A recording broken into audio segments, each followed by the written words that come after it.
Carolina, de Casimiro de Abreu, voz Iba Mendes.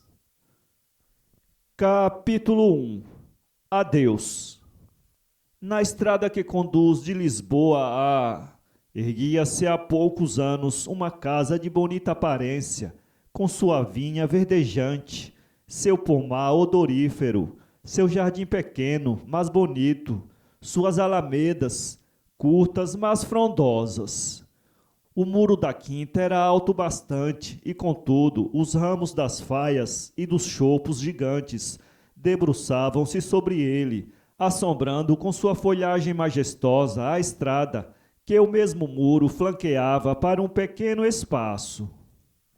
Ao ver-se essa pequena casa cercada de perfumes, de verdura, de sombra e de poesia, podia-se sem receio dizer: seus habitantes são felizes. E eram. Viviam entregue aos prazeres mais doces da vida doméstica.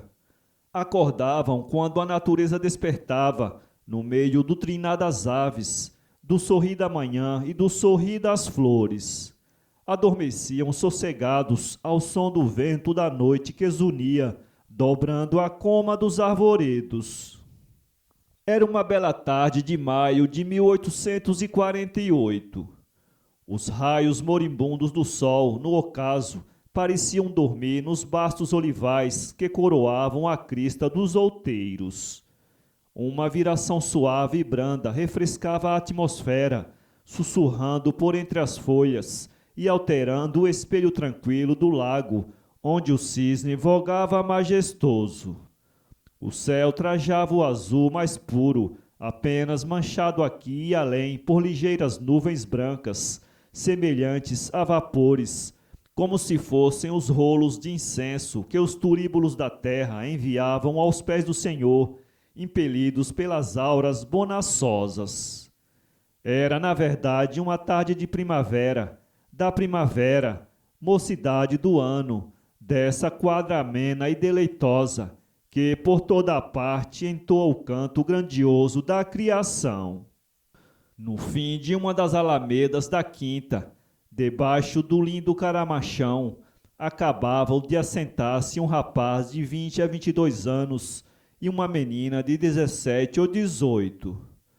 Tinham os braços entrelaçados e olhavam-se com esses olhares ternos dos amantes. Que lindo par! Ele, belo com essa beleza que distingue o homem. Ela, bela com essa beleza que Deus dá só às mulheres. Ai, um sorriso que se desprendesse dos lábios formosos daquela virgem mataria de amores um homem. Um olhar meigo e terno que brilhasse por entre aquelas pestanas aveludadas venceria o mundo. Ora, diz-me a verdade, Augusto. Sempre partes amanhã? Disse a jovem a seu companheiro, com uma voz suave, como teriam os anjos, se eles falassem. Não me acreditas, Carolina? Para que te havia de eu enganar? Carolina fitou seus olhos negros nos de Augusto e disse-lhe corando: para quê? Olha, és injusta. Um dia tu hei de provar. Mas tu não te demoras muito, não é assim? Não sei, mas mesmo que me demore muito, um dia hei de voltar. Ah, tu já não me amas, disse ela, e duas lágrimas despregaram-se de suas pálpebras e vieram cair-lhe no seio. Carolina, Carolina, cada vez te amo mais, meu anjo. E Augusto encostou a cabeça da virgem ao seu peito e beijou-lhe a fronte. E os pássaros cantavam seus gorjeios, e a fonte murmurava seus queixumes, e a brisa dizia seus segredos. Escuta, querida, podes vir todas as tardes sentar-te sobre este mesmo banco, podes até trazer o meu retrato que eu te dei, e quando os pássaros cantarem, quando o sol se esconder, quando a brisa brincar com as flores, tu ouvirás os meus protestos de amor. Sentado à popa do navio que me levar, pisando solo estranho, longe de ti, eu direi a viração do mar, eu direi as brisas da tarde. Levai-me este suspiro a Carolina. Sim, sim, murmurava ela, manda-me um suspiro. E quando um dia, continuou Augusto, a estas mesmas horas, tu ouvires uma voz cantar estes versos: ó, querida, estou de volta, venho-te um abraço dar, enxuga teus lindos olhos, sê minha, que eu sei te amar. Então, meu anjo, sou eu, é o teu Augusto. Então, eu juro, tu serás minha, a face do mundo e a face de Deus. Então nós viveremos. Ó Augusto, Augusto, não partas, não me deixes. E a jovem banhara-se em pranto e soluçava. Ó, eu devo partir, mas creio em Deus, também hei de voltar. E Augusto, com a voz trêmula e os olhos umedecidos, abraçando a Virgem, disse-lhe: adeus, Carolina. Adeus, Augusto, para sempre?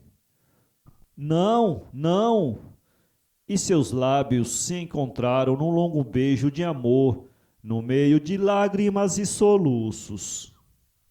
Um grito, agudo e lúgubre, como o do mocho, retumbou no espaço. Jesus! Exclamou Carolina, cobrindo o rosto com as mãos. Não creio em agouros, respondeu Augusto, cavalgando o muro. Um momento depois, sentia-se o tropel de um cavalo que partia a toda a brida para Lisboa. Quando esse ruído se perdeu ao longe, Carolina juntou as mãos e disse em voz baixa: adeus, Augusto, adeus. Quase ao mesmo tempo, o cavaleiro, que parecia fugir nas asas do vento, murmurava: adeus, Carolina, adeus. Capítulo 2. Caiu. No fim da mesma alameda, embaixo do mesmo caramanchão, sentados sobre o mesmo banco, onde 6 meses antes 2 amantes se beijavam em prantos, 2 amantes hoje beijam-se por entre sorrisos de prazer. Ah, mulher, mulher, que tão cedo esqueceste o homem que te voltou o amor mais ardente de sua alma. Esse homem a quem juraste vir aqui todas as tardes escutar o suspiro saudoso que ele te havia de enviar nas asas da viração. Ah, mulher, mulher, que tão depressa esqueceste um homem que te ama para ouvires os galanteios d'outro que te cobiça. Deixas adormecida em teu peito a imagem daquele por quem teu coração novel bateu as primeiras pulsações, ao mesmo tempo tímidas e suaves, e não te lembras que esse homem virá um dia, implacável como o destino, terrível como o raio, pedir-te o cumprimento das juras que lhe fizeste. Exigi de ti contas do seu amor, que tu escarneceste, das suas crenças em que tu cuspiste, da sua alma que tu assassinaste. Não te lembras que os lábios ardentes d'outro homem roçaram as tuas faces? Ó, para o futuro, nas horas mortas da noite, sentirás o pungir desse remorso. O dia está quase nu no seu termo. Em breve virá a noite com seu silêncio, suas estrelas, seus fantasmas, seus mistérios. Eles falam, escutemos. Olha, Fernando, ontem esperei-te tanto tempo e tu não vieste. Estava aqui sentada só, triste. Qualquer ruído que sentia na estrada dizia comigo: é Fernando, e enganava-me. Não eras tu. Não vim ontem porque não pude, mas vi-te. Não vieste e viste-me? Vi-te sim, Carolina. Vi-te em sonhos, como te vejo todos os dias. E que outra mulher, senão tu, há de vir a brilhantar os meus sonhos? Às vezes vejo-te semelhante a um anjo, fugires da terra, envolta em nuvens vaporosas. Ontem vi-te aqui, neste mesmo parque. Tu eras já minha e estavas tão linda como agora. O céu sorria-se para ti, os pássaros gorjeavam para tu os ouvires. A brisa brincava com teus cabelos e tu brincavas com as flores. E tu, Fernando? Eu corri atrás de ti para te dar um beijo e tu fugias ligeira como uma gazela e depois cansada, com teu seio a arfar, com teus lábios entreabertos, com tuas tranças soltas, caías desfalecidas em meus braços, e ambos gozávamos gozos, delícias, como só se gozam no céu. Estávamos no paraíso. Ah, que sonho tão lindo, Carolina! Mas era um sonho. Foi cruel o despertar. Não te acredito, disse ela com um sorriso que queria justamente dizer o contrário. Mas eu não te engano. Amo-te como um louco, amo-te como ninguém nunca amou, porque és tu a mulher que eu havia sonhado nos meus sonhos da infância, nos meus sonhos da adolescência, nos meus sonhos dos 18 anos, quando o coração tem necessidade de amor, quando os lábios desejam que os beijos de uma mulher venham mitigar a sede que os abrasa. E Fernando pôs-se de joelhos aos pés de Carolina, cingindo-lhe a cintura flexível e delicada com seus braços nervosos. E tu, Carolina, também me amas?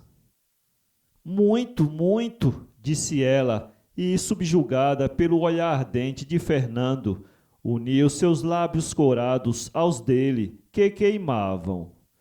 A noite tinha estendido o seu manto. As estrelas cintilavam no firmamento. Grossas nuvens haviam ocultado a face da lua. A noite tem seus mistérios. No meio daquela mudez aterradora, soou um grito de mulher, abafado logo por algum beijo. Teria Carolina visto a figura de Augusto desenhada no muro fronteiro? Meia hora depois, à claridade da lua que se mostrou de súbito, um vulto de mulher atravessava apressado a alameda, dirigindo-se para casa, grave como um fantasma, trêmulo como um condenado. As estrelas cintilavam mais frouxas, a lua ocultou-se de novo, e um murmúrio indefinível, semelhante a um queixume, parecia subir da terra ao céu. Carolina tinha uma coroa de virgem que lhe circundava a fronte, como uma auréola brilhante. Fernando arrancou essa coroa e calcou-a aos pés. O anjo caiu do seu pedestal de inocência. A rosa purpurina e bela pendeu na sua haste. O vento da noite levou-lhe as folhas. Capítulo 3. A volta. Estamos em 1849. Numa tarde de fevereiro, levado por toda a velocidade de seu bom cavalo, seguia um cavaleiro a estrada de Lisboa, estrada onde ficava essa linda quinta com sua casa, no meio de perfumes e de verdura. Esse cavaleiro era Augusto. Quando ainda de longe ele avistou a casa, seus olhos disseram: é ali. Seu coração indeciso murmurava: aquela? Ai, já não era a mesma quinta bela e verdejante que ele tinha deixado na primavera. O inverno havia-a transformado horrivelmente. Os ramos das faias e dos choupos gigantes já não se debruçavam sobre o muro. A natureza estava triste. As árvores não tinham folhas. Apenas erguiam seus ramos despidos que vergavam com o vento. Uma tristeza involuntária apoderou-se do mancebo. Prendeu ao muro seu cavalo coberto de suor e poeira e pôs-se a cantar com uma voz trêmula.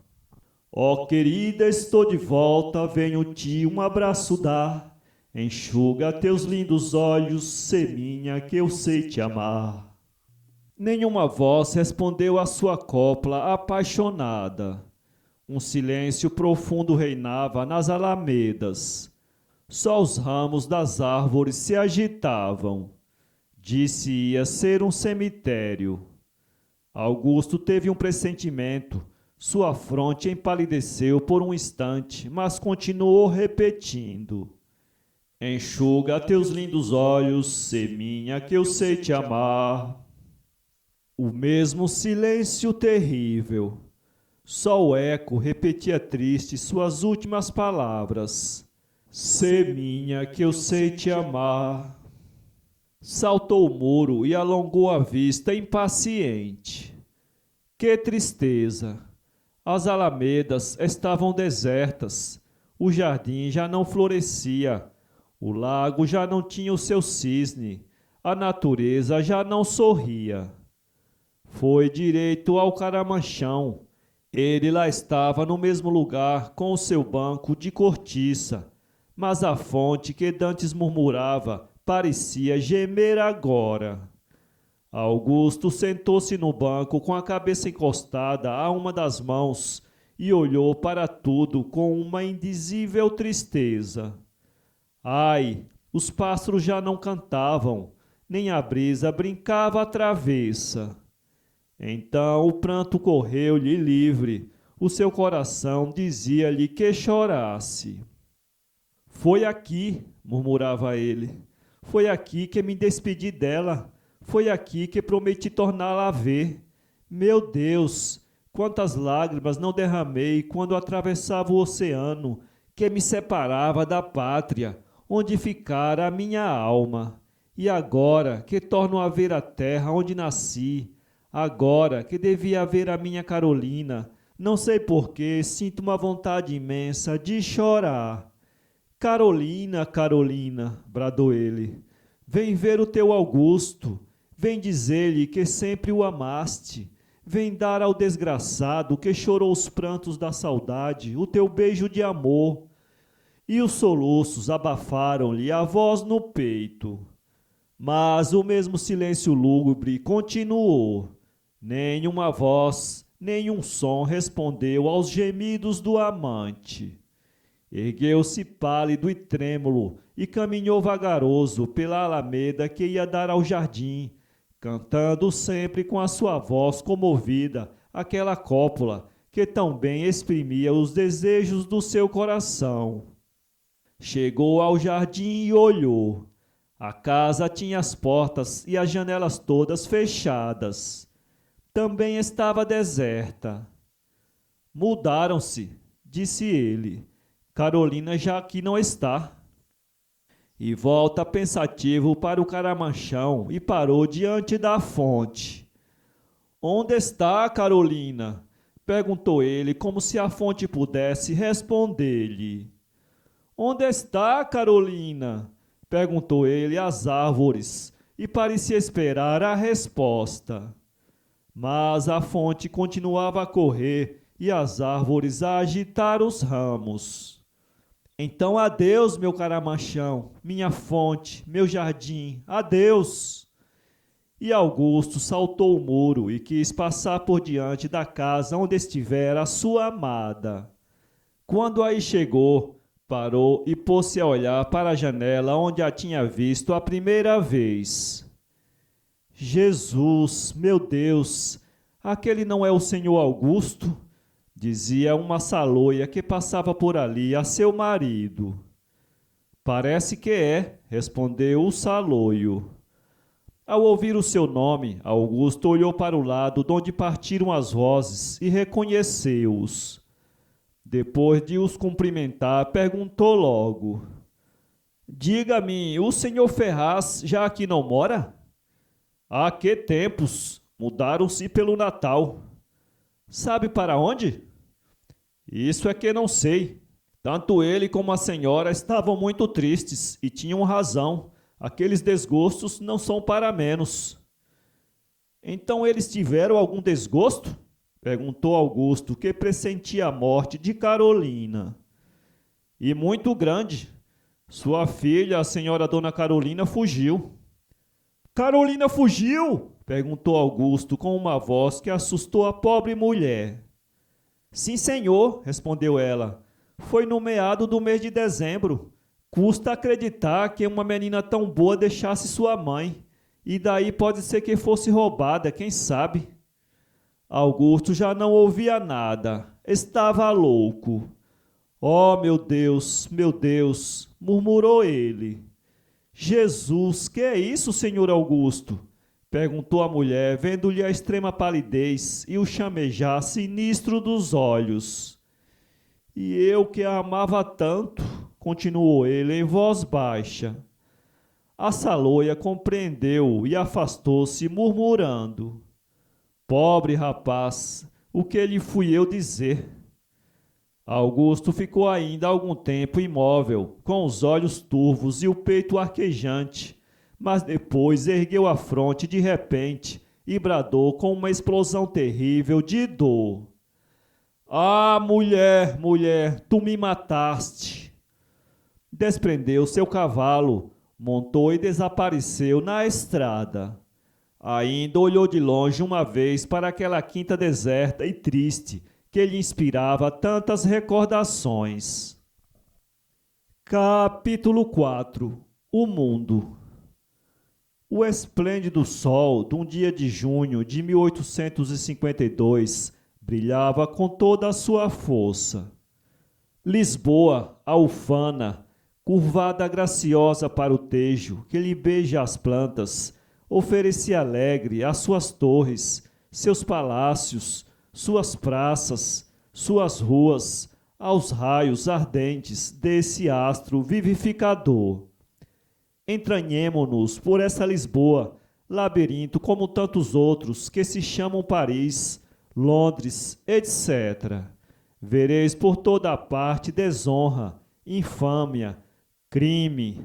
Vereis a virtude esmagada pelo vício.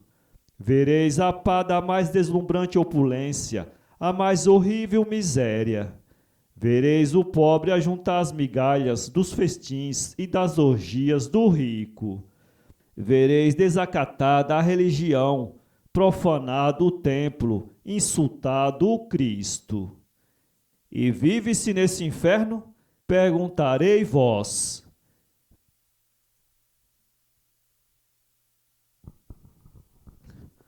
Vive-se sim, porque esse abismo, alcatifado de flores, tem uma atração a que ninguém resiste.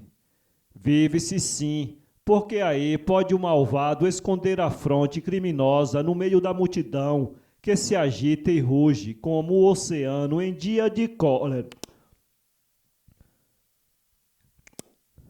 Vive-se sim, porque aí pode o malvado esconder a fronte criminosa no meio da multidão que se agita e ruge como o oceano. Vive-se sim, porque aí pode o malvado esconder a fronte.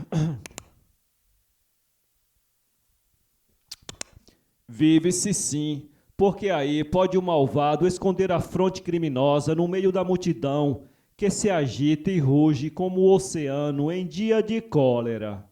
Vive-se sim, porque a mulher que o mundo perdeu pode aí facilmente furtar-se à vista daqueles que a conheceram no seu tempo de candura e de inocência.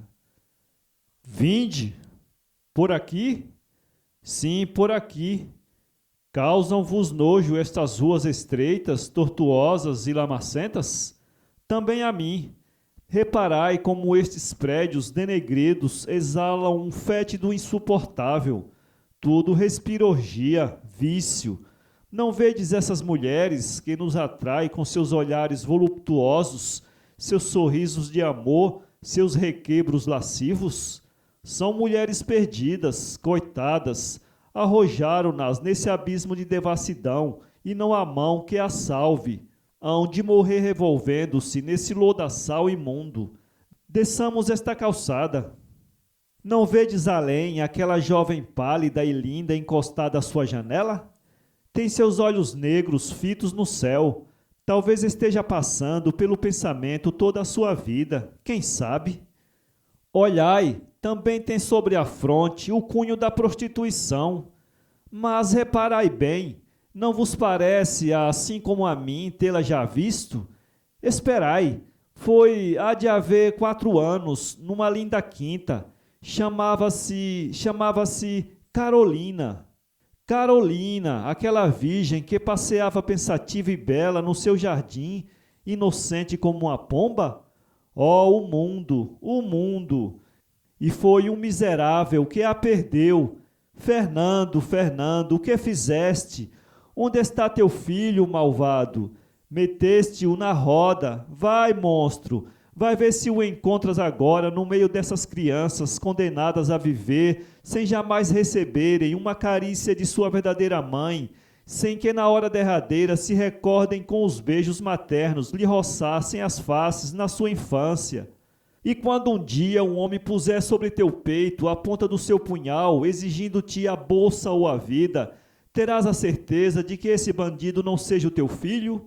Ah, Fernando, Fernando, a virgem que louca se confiou na tua lealdade, seduziste-a. A mulher com que vergonha da sua família deixou por teus conselhos a casa paterna, abandonaste-a. E a desgraçada, numa noite tempestuosa, vertendo prantos de dor e arrependimento, bradou desesperada: Fernando, Fernando, tu me enganaste. Augusto, perdão. Meu Deus, valei-me. Que hei de eu fazer? Oh, a culpa não é minha. Levo a consciência tranquila. E lançou-se no vício, e não houve um braço que a sustivesse à borda do precipício. E as turbas que vêm e vão, quando passam, chamam-lhe prostituta.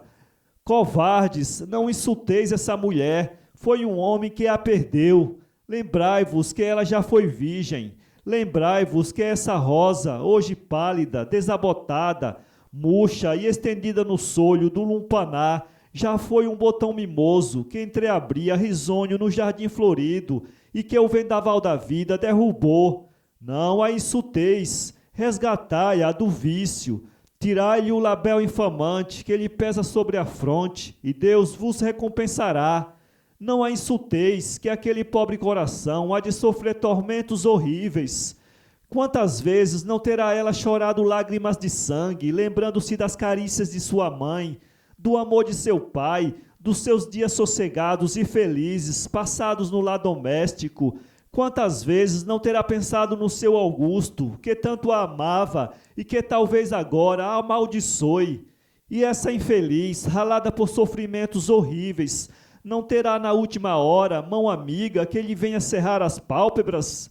Ah, mundo, mundo, abismo insondável, que tragas tantas vítimas! Ah, sociedade estúpida que escarneces da desgraça! Ah, justiça, justiça, palavra irrisória que nunca punes o criminoso! Mas a de Deus, e essa é justa. Capítulo 5. Deus. Nesse magnífico dia de junho de 1852, em que Carolina, na sua janela, olhava para o céu e parecia murmurar uma oração à Virgem, 2 jovens caminhavam conversando pela mesma rua. Pois é, como te digo, dizia um deles, o amor cá para mim resume-se no gozo. Para que diabo tem um homem dinheiro, senão para pagar com eles os seus prazeres? Um homem rico é feliz, tem tudo quanto quer. Nada inveja, nem mesmo o sultão, porque o dinheiro também pode comprar um serralho com 100.000 mulheres, que todas juntas entoem um canto imenso de voluptuosidade e de amor, cerquem um homem de carícias e encham o espaço com um concerto mágico de beijos e suspiros. Isso que é vida. Se a não posso ter assim, ao menos nunca me deixei arrastar por essas torrentes de sentimentalismo estúpido, de quantos parvos têm morrido. Cá para mim o amor é o prazer. Tens razão, Fernando, replicou o outro. De que serve dar um homem o seu amor puro e sincero a uma mulher se ela depois escarnece dele? Tens razão, o amor é o prazer. Ora, Augusto, disse Fernando, soltando uma gargalhada do mais revoltante cinismo. Então tu também caíste na asneira de amar com muito respeito alguma virgem encapotada, hein? Aposto que ela te pagou bem. Fugiu com outro, a pérfida, disse ele, e seu rosto cobriu-se da palidez da morte. É porque tem dia melhor da vida do que tu. Oh, Fernando, tu não sabes o que eu tenho sofrido. Era a primeira mulher que amava, a única que tenho amado. Era tão linda, parecia um anjo. Não, não, não creio que aquela mulher me traísse. Foi de certo uma fraqueza de instante. Histórias da vida. Ela aborreceu-se de ti e gostou do outro. Eis o caso. Há quanto tempo foi? Há 4 anos. Há 4 anos e ainda tu pensas nisso? Se fosse há 2 dias, tinha alguma desculpa. É a primeira vez que tal vejo. Pois há mulher alguma que mereça as lágrimas de um homem? Há tantas. Mas eu amava-a. Ora, amavas. Gostavas dela, é que queres dizer. Pois bem, esquece-a. Goza agora de 20 ao mesmo tempo e estás vingado nobremente. Sim, sim, quero vingar-me, bradou Augusto, e sobre seus lábios pairou um sorriso sinistro, diabólico. Até que, afinal, filiei mais um campeão às minhas bandeiras. Dou-te os parabéns. Para essa vingança à minha moda, tens quem te ajuda. Toca! E esses 2 homens, que deviam saldar entre si uma dívida terrível de sangue, apertaram as mãos como amigos. Sim, sim, quero vingar-me, continuou Augusto, e de perder tantas mulheres quantas as lágrimas que ela me fez verter. Bravo, bravo, isso é que se chama uma vingança sublime. E assim conversando, tinham ambos chegado junto à escada do prédio onde morava a Carolina. Ó, Augusto, para principiares a vingar-te, vamos aqui ao 4º andar. Não vou. Anda, vem. O Moreira disse-me que há aqui uma rapariga muito linda. Que diabo vais tu fazer agora ao passeio? Anda, vem. E ambos subiram a escada, bateram ao 4º andar e entraram. No corredor, sentiram o roçar de um vestido pelas paredes. Um vulto de mulher apareceu a uma porta e fugiu de súbito. Seguiram essa mulher e viram-na cair sobre um sofá com o rosto oculto entre as mãos, soluçando como uma criança. Quando eles se aproximaram, a desgraçada ergueu-se e, juntando as mãos para Augusto, disse-lhe: Perdão, perdão, Fernando é que me perdeu, e caiu sem sentidos. Carolina! Exclamaram os 2 mancebos ao mesmo tempo, recuando um passo. E só então é que esses 2 homens compreenderam o papel que deviam representar nesse drama. Miserável, foste tu! Bradou Augusto, lívido de cólera, agarrando Fernando por um braço. Este levou a mão ao peito, os olhos enjeitaram-se-lhe de sangue, sentiu vergar-lhe as pernas e, ferido por uma apoplexia fulminante, caiu redondamente no chão. Na queda, roçou com a cabeça a orla do vestido de Carolina. A justiça de Deus foi terrível. O algoz expirou aos pés da vítima. Capítulo 6. Perdão. Augusto fugiu espavorido daquela casa onde deixava um cadáver. O cadáver de Fernando, punido pela cólera do Senhor. E ele conviveu com esse homem durante tantos anos e chamava-lhe seu amigo. E a mulher que ele amara pediu-lhe perdão, confessando o seu erro e o seu arrependimento. Ela ainda o amava, talvez. E com esta lembrança ele sentia reviver todo o amor que lhe jurara nos seus dias felizes. 100 vezes quis voltar para trás e levar nos seus braços Carolina desfalecida, que ele reanimaria com seu hálito abrasador, mas a cabeça andava-lhe à roda, as casas pareciam cair e as pernas tremiam-lhe. Uma febre ardente devorava-lhe o cérebro. 1 hora depois, 2 médicos contemplavam-no estendido sobre a cama. Erguia meio corpo, apoiava-se com os cotovelos e, espraiando os olhos desvairados, perguntava com uma voz terrível: Onde está a Carolina? Depois seus punhos cerravam-se, seus dentes rangiam e, murmurando Fernando, Fernando, caía de novo sobre o travesseiro. Era o delírio. À claridade das velas, aquele rosto pálido que se debatia na cama parecia o de um espectro agitando-se sobre um túmulo.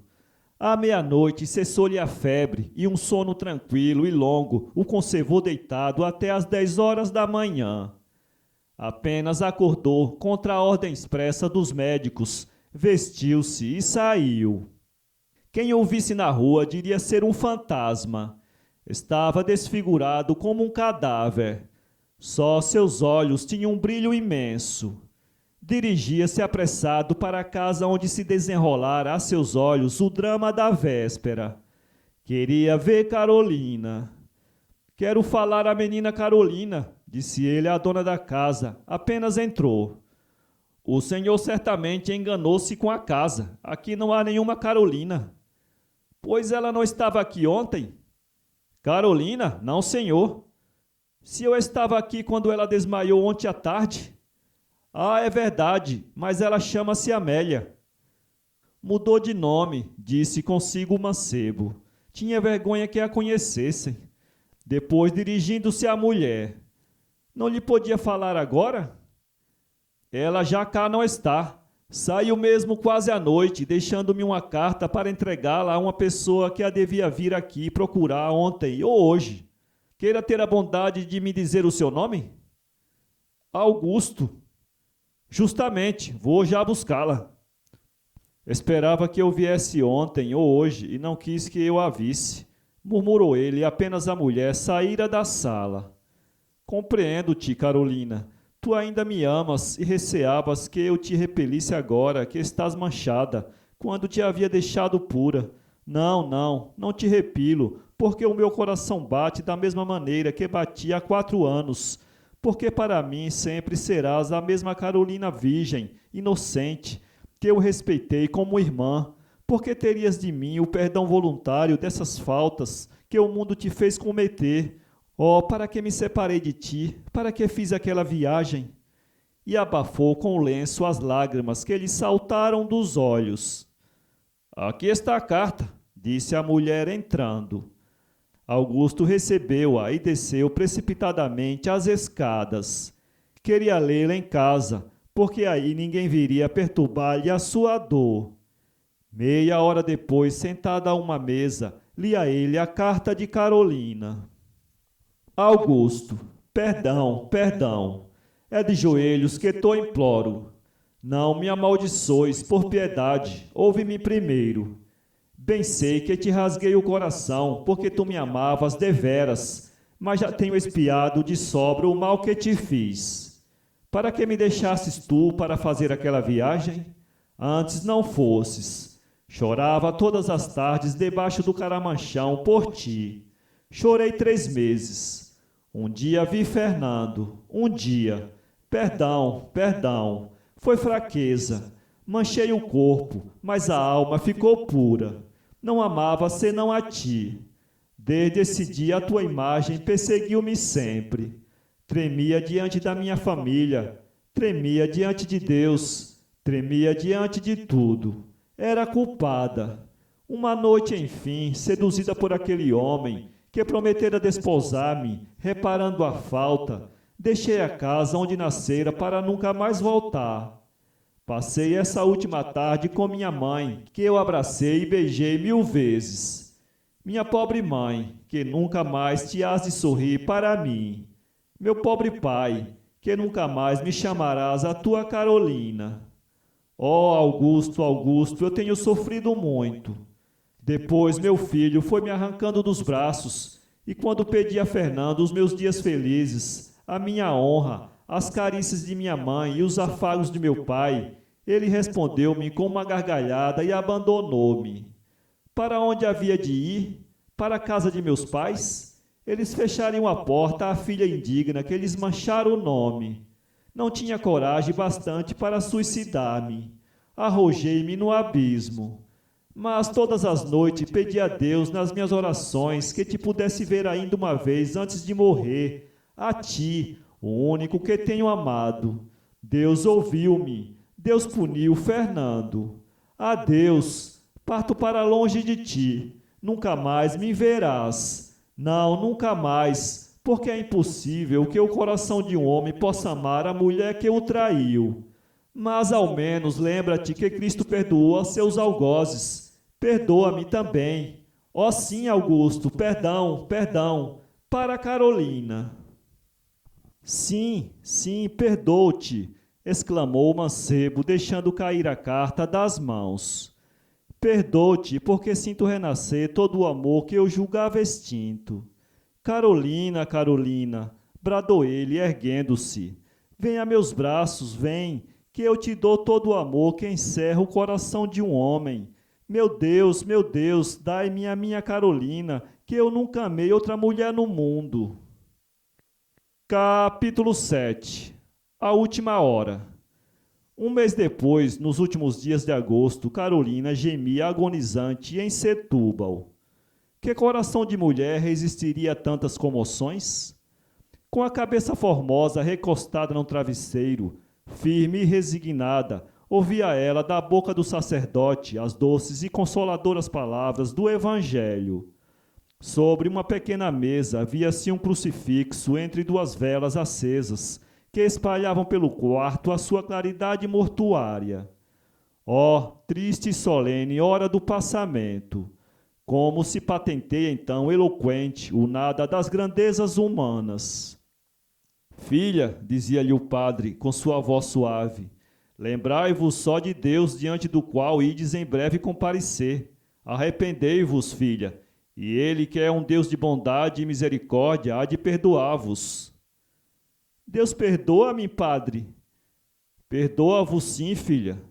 Então morro contente, mas eu também queria levar outro perdão da terra. Dizei, filha, é o de meus pais que eu abandonei, padre, mas eu amava-os muito. Também te devem perdoar, filha, porque Deus manda que se perdoe. Ainda falta outro, padre. Dizei, filha, é um homem que eu amei muito, padre, e que ainda amo.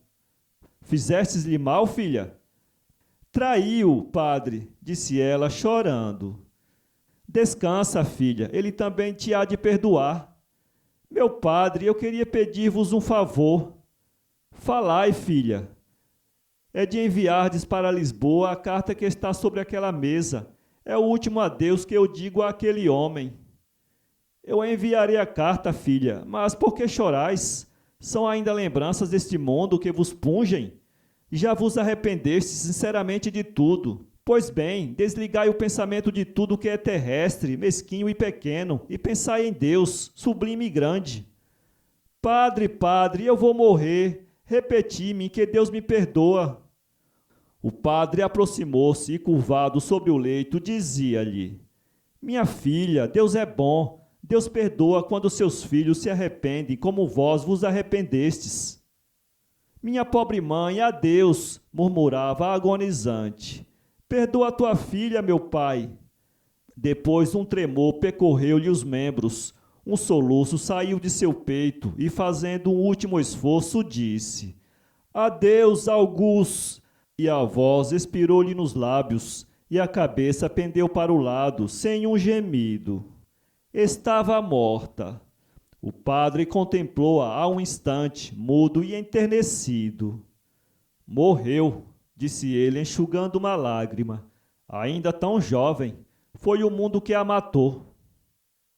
Epílogo. Alguns dias depois, Augusto, trêmulo, abria uma carta fechada com obreia preta e lia: Adeus, Augusto. Quando leres esta carta, já estarei morta. Consola meu pai e minha mãe se os vire. Não amaldiçoes a minha memória. Morro beijando o teu retrato que levo comigo ao túmulo. Adeus, ora por mim, Carolina. Sim, sim, disse o mancebo, caindo de joelhos e juntando as mãos. Eu oro por ti. Que Deus te perdoe como eu te perdoei.